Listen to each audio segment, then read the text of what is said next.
حاصل پور سے ملک ریاض حسین صاحب نے سوال پوچھا ہے۔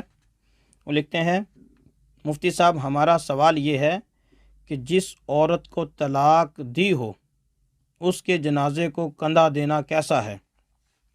کیا عورت کو طلاق دینے والا یعنی سابقہ خاوند اپنی متعلقہ بیوی کے جنازے کو کندھا دے سکتا ہے یا نہیں؟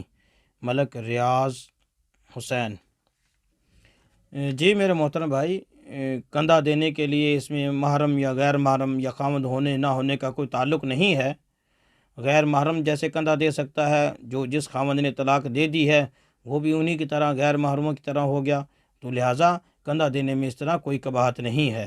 ہمارے معاشرے میں یہ بھی باتیں اس طرح کی بڑی من گھڑت چل جاتی ہیں۔ بلکہ ایک واقعہ سنا دیتا ہوں کہ ایک جنازے میں شریک تھا، تو ایک شخص نے اس میں اعلان کر دیا کہ اس جنازے کو کوئی غیر محرم، خاتون کا جنازہ تھا، اس جنازے کو کوئی غیر محرم کندھا نہ دے۔ اور اتفاق سے جو محرم تھے وہ 4-5 آدمی تھے، زیادہ نہیں تھے، اور دن بھی گرمیوں کے تھے۔ تو ظاہر سی بات ہے جب انہوں نے کہا کہ نہیں آپ نے کندھا دینا، تو ہم ہٹ گئے پیچھے، ہم نے کندھا نہیں دیا۔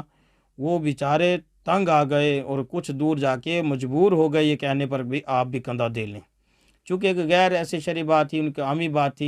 یقیناً جس نے اعلان کیا ہوگا دوسرے اس کو کوستے ہوں گے کہ اس نے یہ کیسا اعلان کر دیا، لہٰذا غیر محرم کے جنازے کو کندھا دینے کی کوئی ممانعت نہیں ہے۔